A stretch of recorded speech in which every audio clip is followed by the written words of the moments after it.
투데이 인사이트 시간입니다. 오늘은 매일경제신문 추동훈 기자 함께합니다. 안녕하세요. 네, 안녕하세요. 안녕하세요. 갑자기 추워져서 난리인데 지금 대출을 받으신 분들은 더 춥게 느끼실 수 있는 얘기이다 보니까 이 얘기 먼저 한번 해보겠습니다. 그래도 조금은 다행이라고 할까요? 기준금리는 우리가 좀 올렸지 않습니까? 한번. 네, 맞습니다. 근데 최근에 시중에 이제 대출이나 예금금리는 조금은 내려가고 있다고 합니다. 이거 어떻게 된 상황인지 한번 말씀 좀 부탁드릴게요. 네, 아시다시피 이제 한국은행의 기준금리는 계속 올라가고 있습니다. 1월에도 상승을 해서 현재 3.5%까지 올라갔는데요.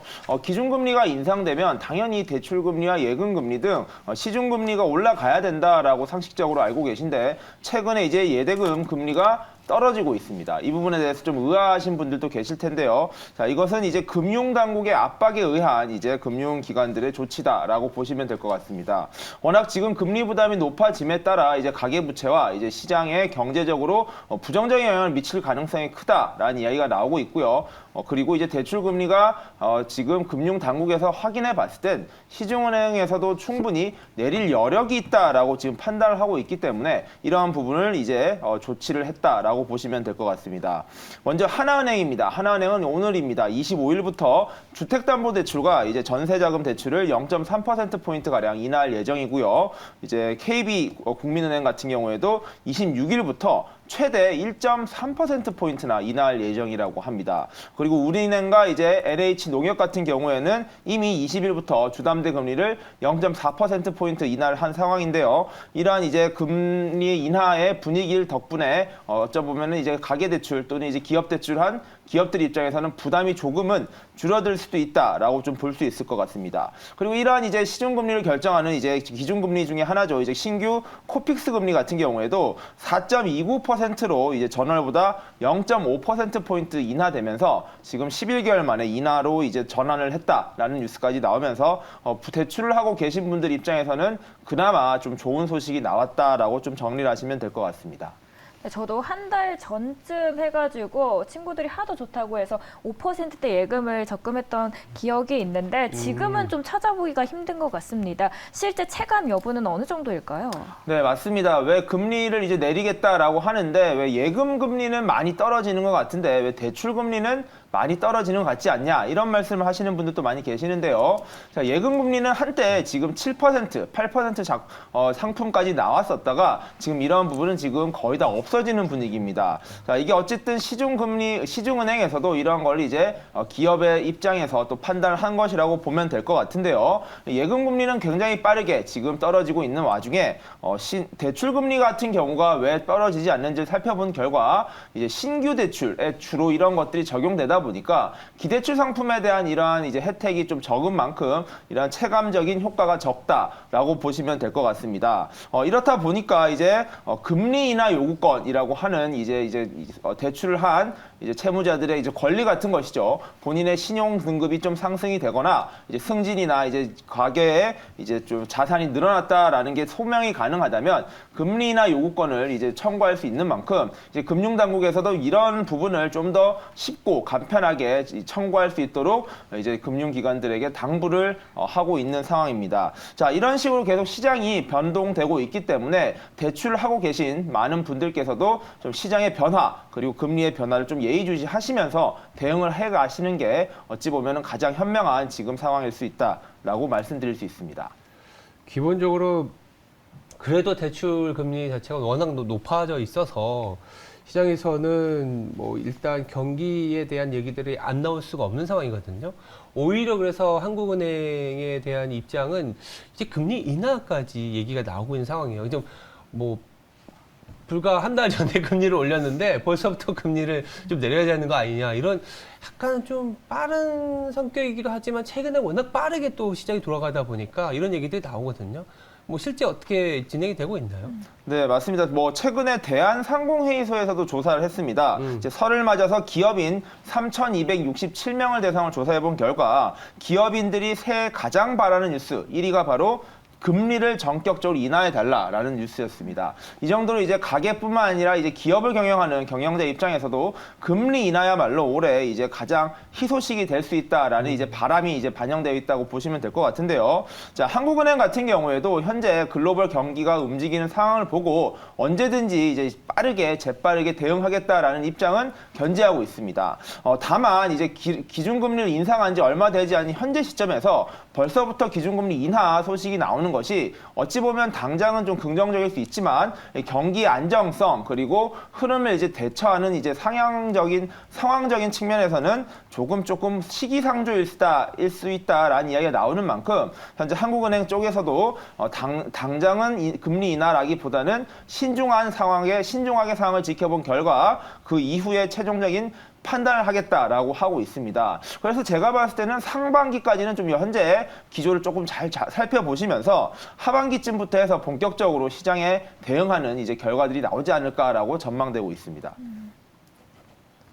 상반기까지는 금리가 좀 동결이 되고 하반기에는 금리가 인하가 된다. 원래 또 우리나라가 연준보다 빨리 금리를 올렸기 때문에 조금 더 긴축적인 스탠스를 빨리 가져왔어서 경기에 미치는 영향은 좀 빨랐다라고 볼 수 있는데 금리 차에 대한 걸 생각하면 또 금리 내려올 수 있겠냐 이런 얘기들이 나오거든요. 올해 가능할지 아니면 금리 차를 좀 감안하더라도 우리 내수가 좀 부진한 게 너무 빠르다 보니까 금리 인하가 될지 어떻게 보세요?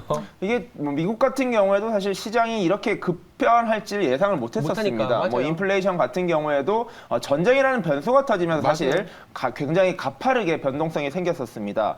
이 말인즉슨 결국에 지금 어떤 예상을 하더라도 또 한두 달 안에 또는 상반기 중에 새로운 변수들이 또 등장을 할 수 있다. 예를 들어 뭐 러시아와 우크라이나 전쟁이 빠르게 종전이 되고 이와에 대응해서 이제 유럽과 미국의 경기가 급변을 한다든지 금방 말씀하신 대로 중국의 리오프닝에 대한 이제 변수가 굉장히 긍정적 영향을 미친다든지 이런 식으로 대외적 변수에 또 영향을 많이 받는 한국 경제의 특성이 있다 보니 이런 부분까지 감안했을 경우에는 한국은행이 현재 신중하게 상황을 지켜보겠다라는 말은 또 당장 어떤 변수가 생길지 예상하기 어렵기 때문에 이러한 부분을 빠르게 대응을 하기보단 사건이 터지거나 이벤트가 발생했을 때 이에 맞춰서 아주 유연하게 대응하겠다 정도로 좀 해석을 해도 될 것 같습니다. 네. 한국 경제 회복의 주요한 게 또 반도체인데 네. 저희가 앞서 반도체가 조금씩 좋아지고 있다라고 이야기를 했었는데 거기에 대해서 반도체 시장은 어떻게 보시나요? 뭐 반도체 시장 같은 경우에도 이제 결국에는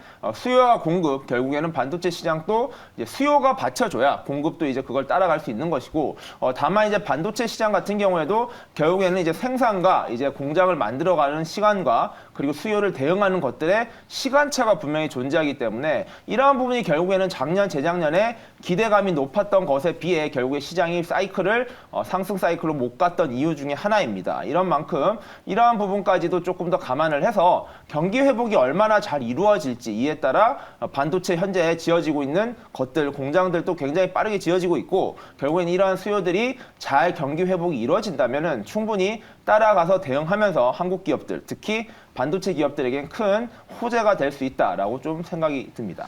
알겠습니다. 그렇다면 이제 두 번째 주제에 대한 얘기도 좀 해볼 텐데 이 전기차와 관련된 얘기예요. 뭐 테슬라가 연말 연초 상당한 이슈를 좀 보여주긴 했지만 우리나라 기업들도 전기차는 좀 사실 잘 하거든요.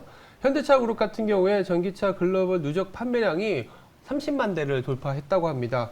이 의미랑 현황을 좀 살펴볼 필요가 있을 것 같아요. 네, 이제 대한민국 대표 자동차 기업인 현대자동차가 이제 전기차 굴기를 시작한 지 얼마 되지 않아 소기의 성과들을 많이 달성을 했습니다. 자, 현대차가 발표를 했는데요. 자, 전기차 누적 판매량이 30만 대를 돌파했다라고 발표를 했습니다. 자, 현대차에서는 이제 아이오닉 5와 아이오닉 6 그리고 기아의 EV6와 제네시스 GV60 등 세계 판매량 등을 이제 세계를 대표하는 이제 기업 자동차들을 가지고 있습니다. 자, 세계 판매량 기준으로 작년 30만 5,632대를 돌파했다라고 발표를 했고요.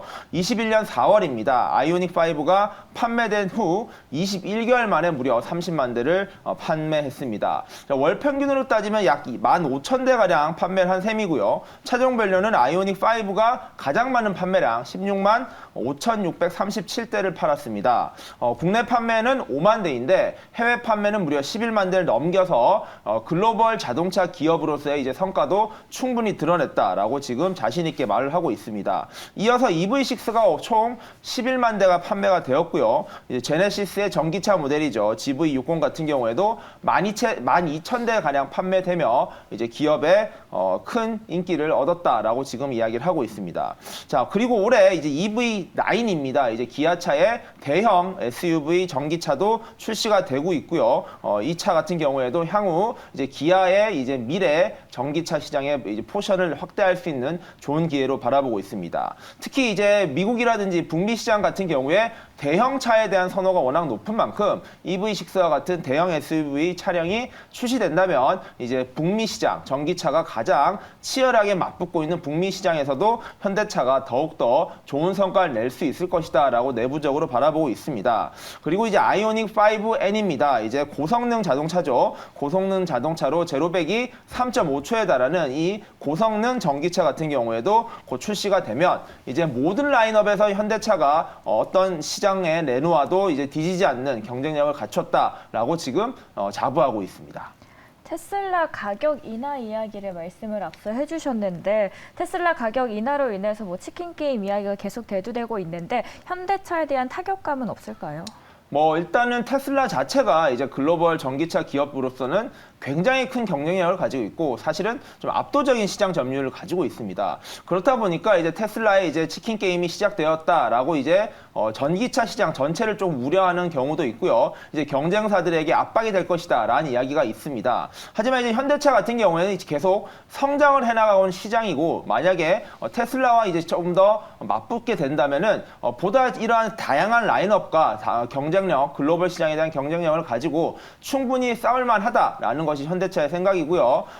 우려하는 것은 결국에는 전기차 시장 전체가 좀 쪼그라들지 않을까라는 부분인 것인데 현재 시장의 분위기나 이제 에너지에 대한 소비자들의 관점을 봤을 때 전기차 시장이 지속적으로 성장을 한다면 테슬라 점유율이 조금 더 변동성이 생기더라도 현대차에게는 언제나 기회가 될 수 있다라고 지금 바라보고 있는 상황입니다. 현대차 같은 경우에는 미국에서도 저도 많은 전기차 조금씩 늘어나는 걸 보고 있었는데요. 현재 미국 시장에서의 테슬라에 대한 점유율이 너무 높다라는 부분에 대한 이제 피로도도 있기 때문에 아마 현대차가 오히려 좀 기회로도 삼을 수 있다라고 볼 수 있을 것 같습니다. 테슬라에 대한 필요도가 오히려 현대차에 대한 기회가 될 수 있을 것 같습니다. 그리고 전 세계 전기차 시장 점유율이 10%를 돌파를 했다고 합니다. 이제 세계 전기차 시장의 춘추 전국 시대다, 1국일 전기차가 개막했다라는 이야기가 다양하게 나오고 있는데요. 전기차 시장에 대한 미래는 어떻게 보시나요? 네, 맞습니다. 앞서 말씀드린 대로 결국에는 전기차 시장이 죽느냐, 만약에 시장이 붕괴가 된다면 현대차의 이러한 전기차 불기도 큰 성과 없이 마무리될 수도 있다라고 볼 수 있는데요. 지금 다행히도 이제 전기차 시장에 대한 기대감과 향후 미래 가능성은 굉장히 높은 것으로 보입니다. 자, 지난해 기준으로 이제 전기차 판매량이 전체 시장 점유율의 10%를 처음으로 넘어섰습니다. 결국 10대 중에 한 대는 전기차가 팔렸다라고 보시면 될 것 같은데요. 이러한 추세는 앞으로도 계속 늘어날 수 있기 때문에 이 전기차에 대한 이제 완성차 제조사들의 이제 투자는 계속 늘어날 것으로 보입니다. 자, 월스트리트저널이 발표를 했었는데요. 자동차 조사 기관 LMC 오토모티브와 EV볼륨닷컴 등의 데이터를 종합해본 결과 지난해 전기차는 무려 780만 대가 팔린 것으로 조사가 됐습니다. 자, 전년도 동기 성장률만 해도 68%나 되는데요. 굉장히 급격하게 시장이 성장하고 있는 만큼 향후 전기차를 제대로 만들지 못한다면 자동차 기업으로서의 운명도 엇갈릴 수 있다라는 이야기까지 나오고 있습니다. 자, 전기차 비중은 현재 중국이 19%로 가장 많습니다. 그리고 유럽이 이어서 11%인데요. 하이브리드를 포함할 경우 유럽차의 20.3%가 전기차라는 것입니다. 즉 10대 중에 2대, 5대 중에 한 대는 전기차로 되어 있다는 것인데 유럽 같은 경우에도 이제 이번 러시아 우크라이나 사태를 봤을 때 에너지에 대한 리스크가 워낙 큰 국가다 보니 대륙이다 보니까 이러한 전기차에 대한 니즈는 계속 늘어날 늘어날 것으로 보입니다. 자, 독일 같은 경우 작년에 에너지 대란을 굉장히 심하게 겪었었는데 지난해 전기차가 무려 25%나 판매된 것으로 확인됐습니다.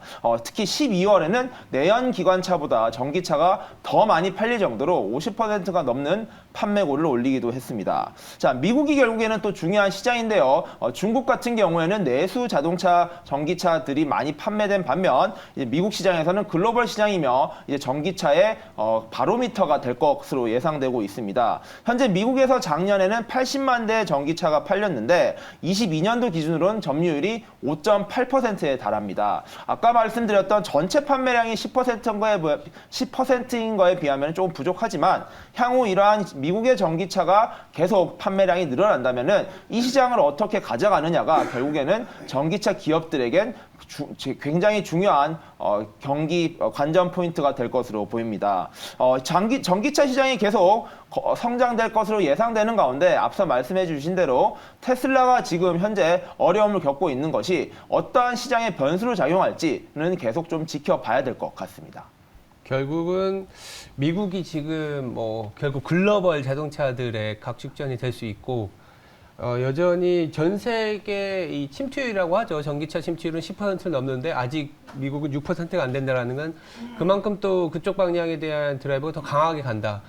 미국 시장을 얘기하면 또 이 생각이 들 수밖에 없어요. 아까 현대차가 30만 대가 돌파하긴 했지만 미국 내에서의 점유율을 위해서는 또 IRA라든지 이런 얘기들을 안 할 수가 없고 최근에 그래도 리스 차량에 대한 부분들은 조금 풀린 감은 있는데 그래도 약간 더딜 수밖에 없는 우려가 있긴 있거든요. 이거는 또 어떻게 해결해야 될까요? 네, 이런 이제 판매고와 이제 별개로 이제 규제 이슈 같은 경우에도 현재 현대차에겐 가장 큰 과제가 되고 있습니다. 앞서 말씀드린 대로 이제 미국 시장은 워낙 큰 시장이고 이 시장에서 이제 점유율을 얼마나 가져가느냐가 굉장히 중요한 바로미터이기 때문인데요. 지금 이제 현대자동차가 열심히 지금 사업을 하고 있고 미국 시장에서도 선전을 하고 있는데 이런 상황에서 IRA 이런 것도 법규로 인해서 결국엔 한계에 부딪히고 당연히 소비자들 입장에서는 보조금이 많이 나오는 전기차 그리고 이제 국산차죠. 미국에서는 미국산 자동차에 대한 이제 수요 그리고 이제 매력을 느낄 수밖에 없는 상황입니다. 게다가 이제 테슬라라는 이제 굴지의 기업이 이런 전기차 시장을 주도하고 있는 상황에서 현대차가 이런 것을 뚫기 위해서는 규제 문제를 해결해야지만 잘 갈 수 있다라는 것이 전문가들의 분석인데요. 결국엔 이제 IRA와 같은 이제 규제 법안들 이런 것들을 어떻게 해결하느냐는 어찌 보면 현대차가 할 수 있는 일은 아닐 수 있습니다. 어찌 보면 이제 대한민국 정부가 조금 더 힘을 써주면 좋을 텐데 현재로서는 그러한 규제를 조금 더 완화하는 것도 쉬운 상황은 아니고요. 일단 현대차 입장에서는 최선을 다해서 사업을 역량을 이제 확대해 나가면서 이러한 규제 부분이 이제 미국 정부 차원에서 좀 풀릴 수 있게 현재는 유럽 등과 연합해서 왜냐하면 유럽 역시 외국산 자동차로 미국 시장에서는 지금 점유율을 늘려야 되기 때문인데요. 이런 이제 연대를 통한 이제 시장 점유율 확대까지 나설 것으로 기대되고 있습니다. 네, 전기차 시장의 성장 안에서 또 넘어야 할 여러 장벽들이 있을 것 같습니다. 지금까지 투데이 인사이트 시간이었고요. 매일경제신문 추동훈 기자 함께했습니다. 오늘 말씀 감사합니다. 네, 감사합니다.